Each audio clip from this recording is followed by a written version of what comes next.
of the three beverages. The intoxicating part is always the same substance, ethyl alcohol. You need a drink to have fun. I do now. Do you ever take a drink in the morning to relieve a hangover?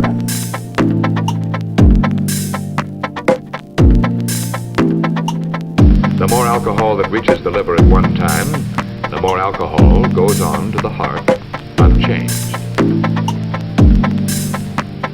As long as there... All right, welcome to the Field Alcohologist. Today's episode is about college drinking, which is one of my background areas of research. And today's really just an overview. Pleased to have my guest, Jim Lange here, a friend and colleague from years back. And I'm going to let Jim introduce himself because he's got several different hats he wears, and soon to wear a field alcohologist hat. I'm looking forward to that. and so with that, I'll turn it over to Jim. Okay. So I'm at San Diego State University. I'm the coordinator of alcohol and other drug initiatives. That's in the Wellbeing and Health Promotion Department. In that capacity, I help the campus guide our programs towards evidence-based approaches to reducing the harms and the misuse of substances, including alcohol and other drugs. And then I also am the executive director of the Higher Ed Center for Alcohol and Drug Misuse Prevention and Recovery, and that's an academic center at The Ohio State University, and I do that with a reimbursement arrangement from Ohio State to SDSU. So those are my main titles. Very good. And prior to that, you were an alcohol scientist for several years. And I still do some right. research in that particular realm. Right. Yeah, I didn't mean to say you didn't. It was your full-time job. It was yes. Before coming to SDSU, I was a senior research scientist at Pacific Institute for Research and Evaluation. Right. So you've been in the alcohol field for a long time. Yeah. Even my dissertation had Right. alcohol within it. So yeah. All right. Pretty much my whole professional career. Very good. Very good. So I thought maybe the first thing we could do is talk a little bit about how college students drink and how that might be different than their same age peers in the general population and the types of problems they encounter. Okay. Yeah. So, young people in general tend to drink in a more episodic way. So, weekend heavy drinking versus every night at dinner type of drinking. Right. And so and their difference between their same age cohort isn't actually all that dramatic if you look at the whole population. So for instance, you can segment this age group into three general groups: college, military, and workforce. And all of them tend to drink in this sort of episodic way. They may have different peaks, and they may have different opportunities to drink in other ways, but it tends to be the way young people drink. They often drink on predictable days, predictable nights, and in predictable settings. Almost always in cohorts with their friends. Right. So those are the sort of typical types of drinking activities that you would expect. Right. And the days tend to be long weekend type? Long weekends. So within the college population, it's very common for them to have a lot of free time. Mm-hmm. And it can be crafted in a way, or the universities can actually sort of end up imposing in a way that Fridays are pretty much off. Right. A lot of people don't have Friday classes, or they may only have one or two, right. and so then they're done. So that leaves the question of when does the weekend really start for them. Right. Yes. Yeah. And it depends on their schedule, but it easily could be Thursday, it could be Wednesday. And so that is a difference in the college realm versus those other two kind of segments of this age group. Right. Okay. And then common settings that students drink in? Common settings would be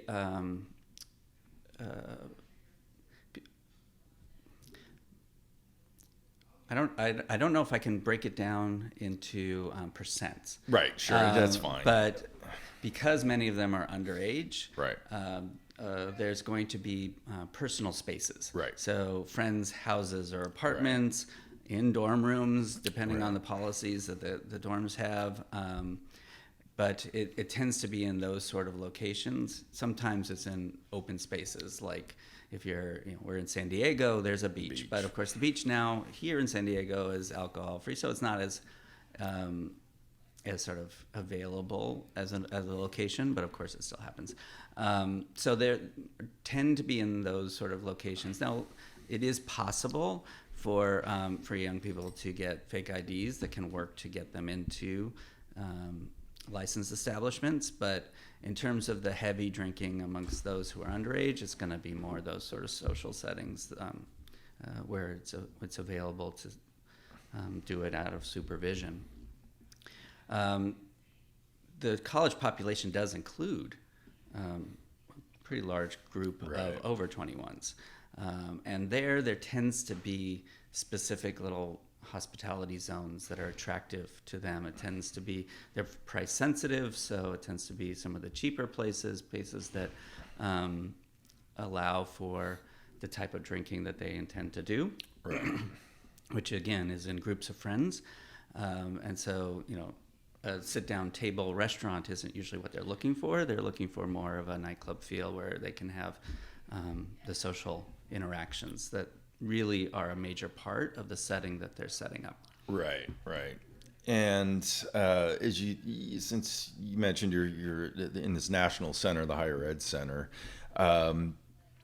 is there regional differences in the way college students drink, or is it kind of a pretty standardized thing? I think there are. I don't have a map in my head for how they vary. There are regional differences in drinking in general in the United States. As you move north and colder, things tend to be a little heavier drinking. But then you get into the sort of southern kind of free zone where people might travel to those locations to drink, the spring break locations and things like that. But there definitely are differences from campus to campus.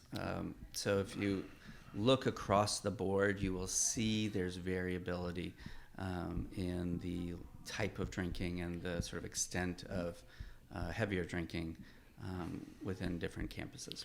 Right. And when you think, I was at Ohio State for a number of years, and I've been there 2 stints actually.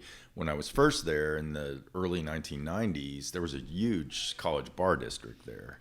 And then they redeveloped it, and now it's less kind of college bar oriented. Right. Do you see that kind of thing where there's around campuses clusters of bars that cater to the bars or to cater to the college there students? Definitely are in some locations. It's going to be one of those variables that you can look at. Like if you're in the still shopping mode in terms of your campus, one of the things to notice is the environment around the campus.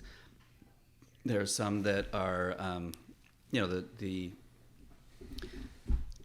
if you just counted the number of outlets that sell, it's different than what you're saying. So there may not have been a change in the number of liquor licenses, but in the style of establishment can change dramatically. So if you're in like a New York City type of place, all around you are businesses, but they don't all cater to students. Not a lot of students drinking $21 drinks. Yeah. So again, price sensitive. So there is a difference, and they want, college students want that sort of free social environment as much as the alcohol itself. So if it's structured in a way where you have a hostess who sits you down at a table, that's so limiting that's not going to be nearly as attractive as one with benches and tables where things can be much more fluid and more almost a party environment within the establishment itself. And so you can see that pretty easily just observing the style of restaurant, and it's going to have a different draw and a different drinking style that's going to happen within it. Right, right. Future topic down the road, how Yeah. bars are configured and how space influences drinking. Yes, all of that's there. Come back to that in another episode. And actually, we'll come back to several of these topics down the road because they could all be their own episode. But now we kind of got a flavor for the actual type of drinking they do. What kinds of problems do college students encounter related to alcohol? Well, and in sort of types, the other thing I didn't talk about is literally the type of alcohol. Yes. So some people have in mind the drinking of the movies from many years ago, those of us who are old, at least, where it's all around a keg, right? Yes. And keg stands and all these other things. And yes, they exist, but when you start talking about the issues around alcohol, it's almost always going to be distilled spirit consumption. So it's going to be shots. Right. Or some sort of punch that's heavily spiked, where people don't know how much they're consuming. And so the overconsumption, what we would consider overconsumption, or high intensity drinking, some people are using that term, is where you start seeing a lot of the issues. The issues can be around just straight up too much alcohol in their system and not able to function. So it could be a medical transport. It could be people concerned for the well-being of the person just from a physiological perspective. Sure. But it could also be other things. Students often are, when I ask them what some of the issues are, the things that they know can happen that are not so good around alcohol, a lot of times it's things like blackouts. So they're concerned, and it is a concern that at some point they've consumed so much they're still behaving and interacting with people, but they won't remember any of it. Right. And that just is a function of the impairment of the brain's memory system. Right. And so they will never know what actually happened other than what people tell them. And that really frightens them because you can still get in trouble for things you did, but you didn't actually remember doing them. And that's a concern that we often hear. And that again, stems from a pretty high BAC, blood alcohol concentration. And to reach those, it's usually that sort of high intensity drinking, shot after shot after shot over a short period of time, where people are just sort of blasting through much of the BAC curve up to the point where their cognitive systems are substantially impaired. So that's an issue, but there's also injury that occurs. It can be related to vehicle crashes, but it also could be, the falls, the other types of issues that can happen when you have coordination impairment, when you have awareness impairment. And so those are the sort of things that they're concerned about. Of course, again, when you talk to students, their concern are things like blackout, doing things they regret, and then it's getting sick. So hangovers. Right. Right. And I long ago said, I'm not in the business to prevent hangovers. Right. But in a sense I am, because if people drink properly, they, in a way that optimizes what they're trying to get out of alcohol, the next day they won't have a hangover, because the things that students want are these, you could call them the social lubricant part of, they expect alcohol to provide for them. They'll talk to people. They'll think things are funnier. They're more outgoing. They'll just have more fun at an event. All of those things happen at a pretty low BAC, right? And don't require the sort of consumption style that they're under the misunderstanding that they need to do to achieve those goals. Right. And so, yes, if they do it the way I'm talking about, which would be a relatively moderate drinking pace over the course, then we will have prevented hangovers too. Right. But if they get a hangover the next day, that is the cost of doing business. I mean, alcohol does that to you. There's no way around that. Right. If you kind of look at, when I listen to those problems, they're mostly acute problems. Right. Is there a percentage of college students that actually end up in kind of alcohol dependence types of problems, or more serious kind of where they're starting to move into chronic problems? Yes, there are. If they're all that different from the general population, I'm not sure, but they are part of our general population. Right, and right. so there will be a proportion who are going down a path where they might discover, or it's really put upon them that they need to make a change in their consumption style or their consumption frequency or their consumption at all. And so there are students who might receive, a formal diagnosis of a alcohol abuse disorder, but it could be that it doesn't reach that point. They may just have a sort of self-assessment and say, I need to change. This is not working for me. They start having repeated sort of negative consequences. They're missing classes. They're seeing their grades go down. Their relationships aren't working well. They're having trouble meeting their obligations, which they're here to be a student. And if it's interfering with it and it's repeated, then a change has to occur. Right. And so whether or not it goes we like to think of it more of a spectrum. Some people say, is it an addiction? Is it there? It isn't really necessary to put that sort of label on it. It's really more talking about, this isn't working for you, and if you need help, you can get help to make the changes that you need to make. And that's different for different people, how they define it. We do have students who are in some form of recovery, again, in this type of spectrum of recovery concept, where people are either considering or making changes or trying to support their changes that they've already made. And so that's another piece of this whole part, is what a campus can do. What can a campus do to support students who are in some level of recovery? How can we provide that level of that environment in which they can succeed in maintaining that recovery and flourishing within the campus? Right. And having been in the field for a long time, this is a more recent development in the way in the kinds of services campus offer.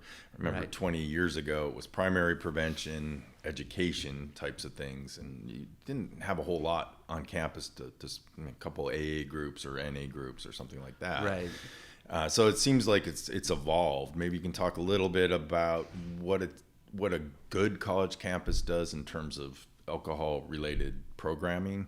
Sure. I first of all, I'll agree with you that there has been a shift in the way we think of students in recovery, and I think it was recognized 20 years ago that there's a proportion who are categorizable as needing some level of help. The question was, what did that look like? Right. And so a lot of times it was the response to the campus as, well, we host an AA meeting on campus, they can go to that, or we refer them out to some sort of treatment. And it was always sort of focused on this idea, well, they get some treatment somehow and they'll be fine. Now campuses are recognizing that there's stigma attached to any sort of substance use or substance misuse or actually disordered use. And that stigma can be a barrier to not only them succeeding in their recovery, but succeeding in the campus as well. And so just as we recognizing these types of barriers that the diverse campus will have, that's another one. So some campuses have really done well in creating an environment in which they actually recruit students who are in recovery. The students who are in recovery actually are looking for, where can I go where I'm going to feel comfortable and be supported. So that's one aspect of what a campus can do, like a model, is be mindful of that there's people coming in from high school who are in that particular mindset and being ready to help them and support them and actually recruit them. Other areas that campuses address alcohol and drug misuse are in the prevention realm. And in the prevention realm, there's sort of minimal standards that we have to meet. There's a federal law, the Drug-Free Schools and Community Act, that applies to all colleges and universities that receive any federal funds, which is pretty much all federal, all colleges and universities. And so we're all under that law, and it requires that we have sort of a base level. The base level is you must have policies that are consistent with local and federal laws. So there is not, and this is a change. It's been a while ago that change happened, but it used to be that campuses would provide spaces for their students to drink, even if they weren't of age. Right. And it was just allowed, and it was even sometimes subsidized. Especially in private colleges. And so it was the intent of this law to change that, to say, no, these are not law-free zones. Just because you're on a college campus, you're in the community, you have to abide by the community standards and laws, and that goes all the way up to federal. And so you must have policies that conform to the laws, and you must be willing to enforce them, and enforce them equally. So you can't have some students who are receiving this type of ability and others who are not. So it has to be uniform across the campus, across the students. The sanctions have to be the same. There are no special status people who can get away with stuff. That is a base level. And that really does change the environment, because if you are providing space for underage drinking, then you're going to get underage drinking. Right, yeah. And so it is prevention to just say, no, we're not going to do that anymore. Now, there's displacement. So you can't say, well, we solved it, right? Because students will just go somewhere else. So you still have to do more. And so you are supposed to have a prevention program. Now, that prevention program is supposed to be evaluated, but the law doesn't say what that prevention program needs to be. Just you have to have it. Yeah, you have to have services available for students as well. And they need to be told about them. And so there's reporting, and faculty and staff have to receive that reporting too, and it has to be evaluated over 2 years. Those are the sort of bare minimum of what the Drug-Free Schools and Community Act requires campuses to do. Most campuses say, well, let's do more than just the bare minimum that complies with the law. Let's do something that's effective. And so there are now a host of programs or tools that have been developed and studied, and grants have been given to researchers to see if they work, and sure enough they do, and some don't. So you scrap the ones that don't, and you do the ones that work. So there are some evidence-based approaches that can reduce the either the actual consumption, the harms associated with consumption, or both. Right. And both is awesome, because it's hard to pick all of the various harms that overconsumption can do. So you might see a reduction in the one you happen to be measuring, but there could be some other harm that's happening that you're not measuring. So better to lower the consumption level to a more reasonable amount where you predict most people will get through the evening just fine. And so those are the sort of things that campuses have that are sort of mindful of this and use some sort of strategic planning. They'll start adopting some of these approaches and can expect to see some results. Can you give us a couple examples of like what those programs might look like?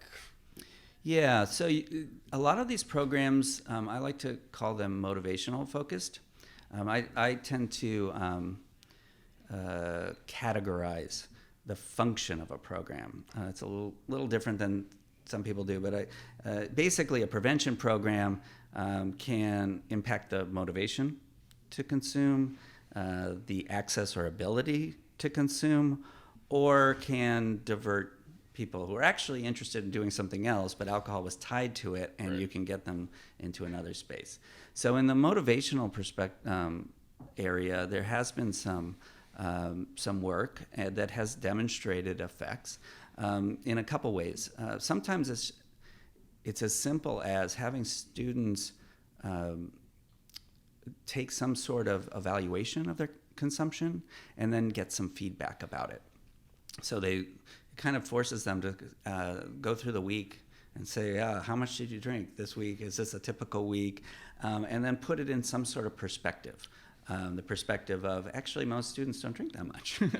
If you're dealing with someone who maybe is coming through the system because they got in trouble with the policy or something like that.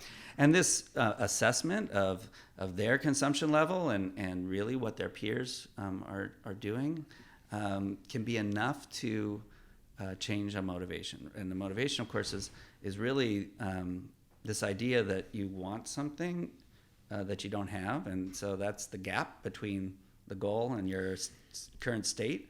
And so if you can increase that gap, you're increasing motivation to change somehow. Right. And so that's been shown to work at relatively brief settings. I mean, you could do this online. There's online programs. One here developed at San Diego State University. I have no conflict of interest in it, but it's here at San Diego State, so it is part of my university. The E-Checkup to Go program. And it basically just walks students going through this. They assess their current consumption, they're given some feedback, and it's been demonstrated to change consumption down the road. You can also do this sort of thing in person, and there's programs that have been developed that a lot of campuses deploy where someone goes through these pieces. Again, they go through an assessment, but the discussion afterwards is a live person versus a computer. Right. So any of those have been demonstrated to change the motivation of consumption. Those are sort of the preeminent ones. There's other ways you can do it too, because some of the motivation to drink is a misplaced understanding for what alcohol can actually do. So people have expectations that alcohol will produce certain magic. And so those expectations can be challenged. And you can do that in pretty simple terms. But one of the fascinating things is it's been shown that students who are in a lab bar, a bar that's been set up as a lab, can be given drinks, some with alcohol, some without. And the ones who are being given no alcohol will act just like the ones who've been consuming alcohol. So a lot of the behavior, a lot of the feelings, a lot of the effect on the emotions and all this, things are funnier, all this, I'm more gregarious, a lot of that's just basically a placebo effect. And so, once you start getting into high BACs, you're not going to expect people to be stumbling and slurring. Maybe slurring a touch, but not at what someone's a high BAC. But at the lower BACs, those alcohol levels that, if there's a pharmacological effect of alcohol to produce those sort of emotional changes, it's happening at those low levels. That's the same levels you can get some of that with a placebo drink. So there are some efforts to kind of clarify what alcohol can and can't do, and that can have some benefit too. That's harder to do in a sort of intervention perspective for our campuses, but it can be embedded in the discussions that we have with our students. And I do that when I'm talking to students. Right. Terms of, and that's a nice segue into, if you were trying to give an incoming college student some advice on ways to keep out of trouble, stay safe, what are the types of things you might tell them? Yeah. So what do you tell a student? It depends who you are. Okay, that's a good point. There's not the generic student. But. Yeah, and the idea of telling people, the thing that I'm always sensitive to is the fact that students coming in have been told a lot already. I always start my presentations with, who's ever been in an alcohol and drug presentation before? And then, so, usually their hands stay silent because they don't know what I'm talking about. I say, well, maybe in like 6th grade.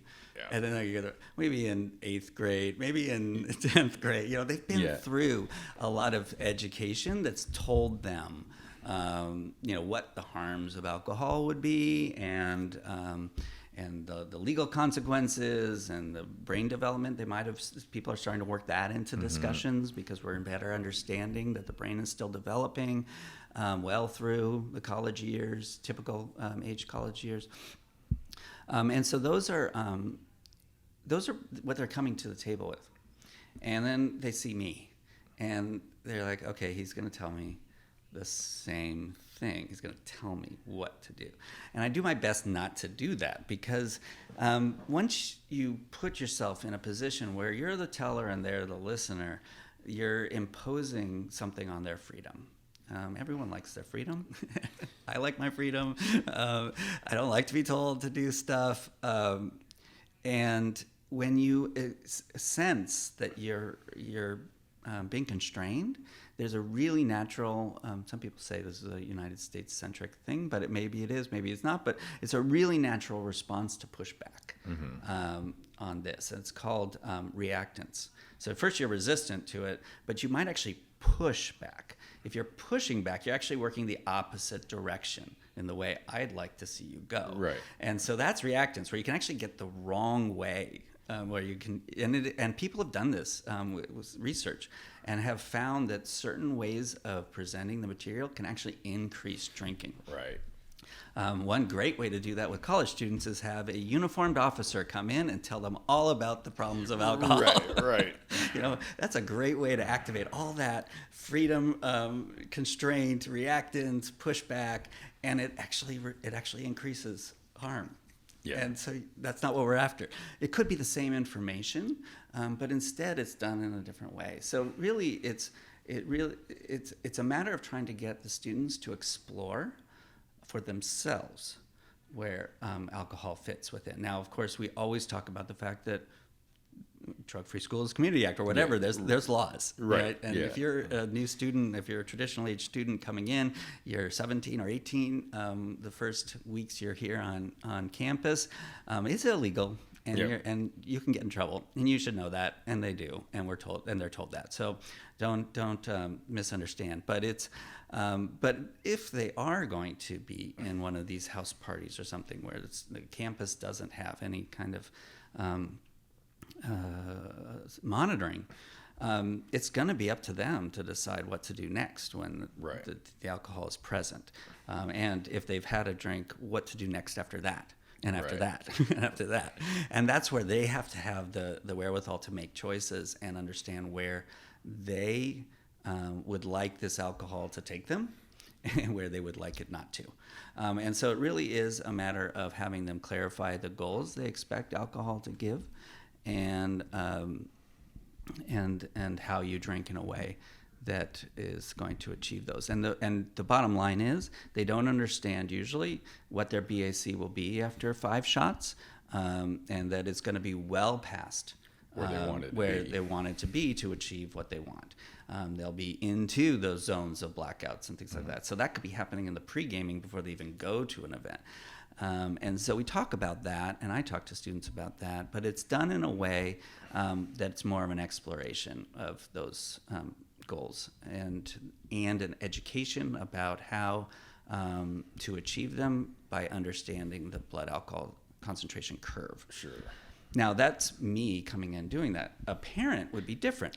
A student will expect their parent to set rules and guidelines, and so we send out a discussion guide to parents from the university, and a lot of campuses do this. But basically, it's talking about staying open to the student, having a frank conversation, but understanding that they are going to be in places where they're making their own choices, but clarifying what your expectations are, and whatever those are. And maybe it's no drinking till you're 21. Maybe it's no drinking ever because of other restrictions that you place on them, or your religion or your culture. Putting those out there so that it's clear.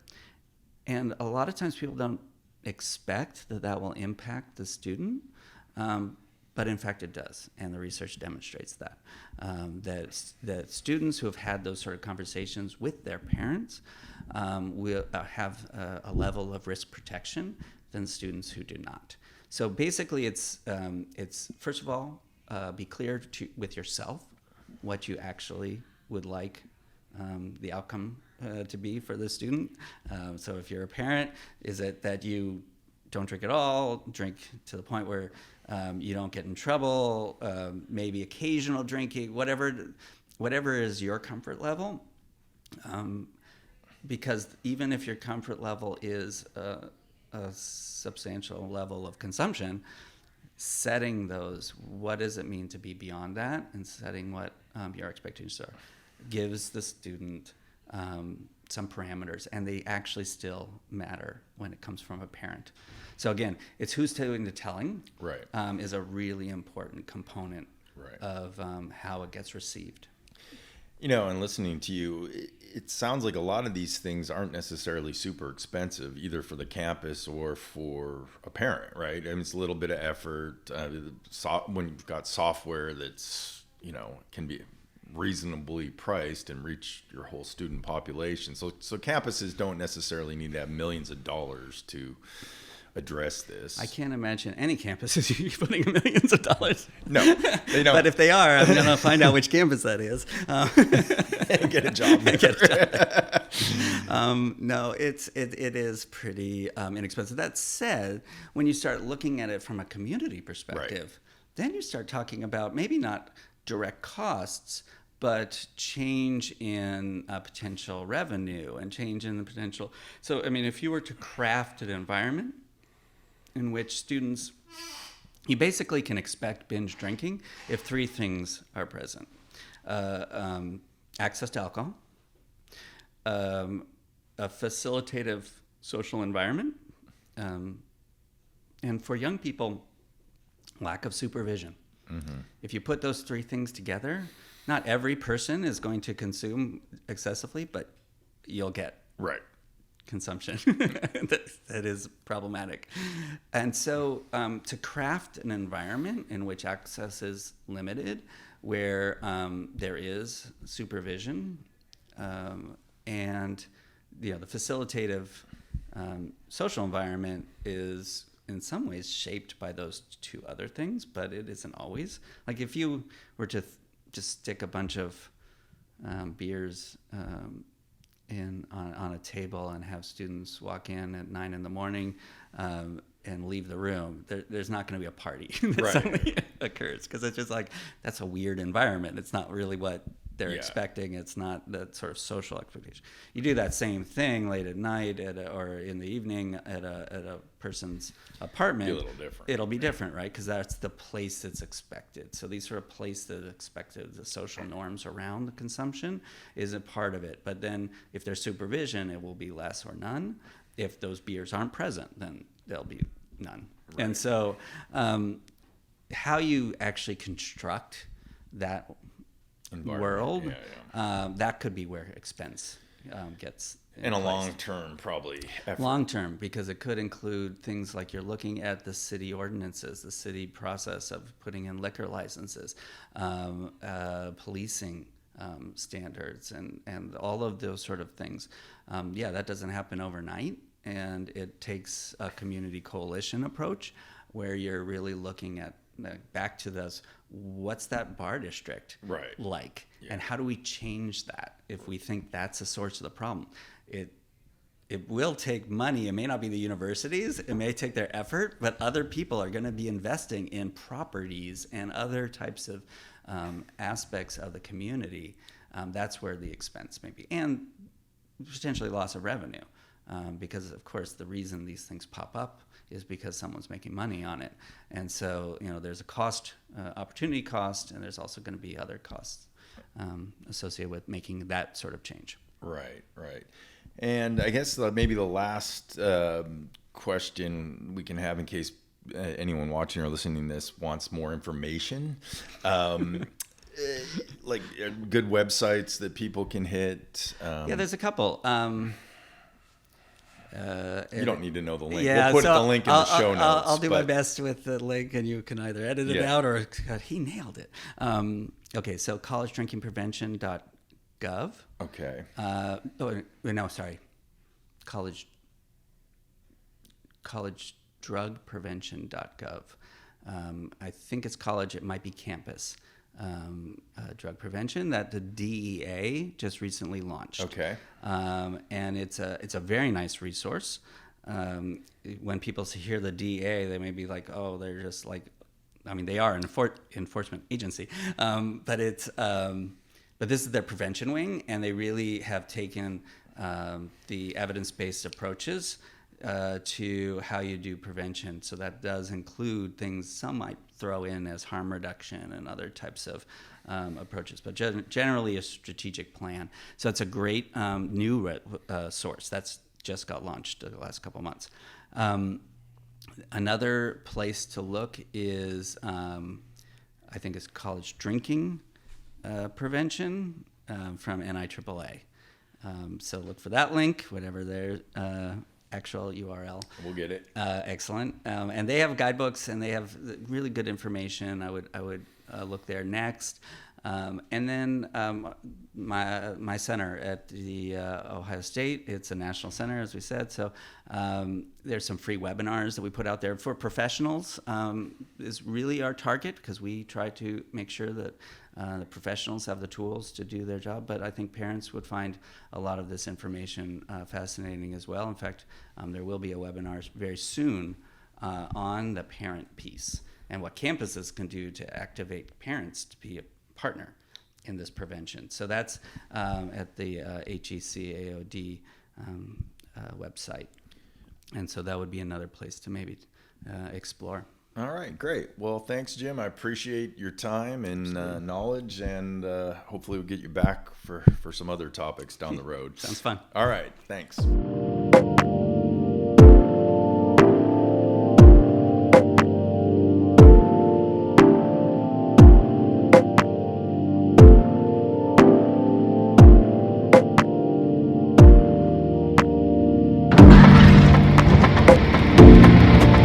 But in each of the three beverages, the intoxicating part is always the same substance, ethyl alcohol.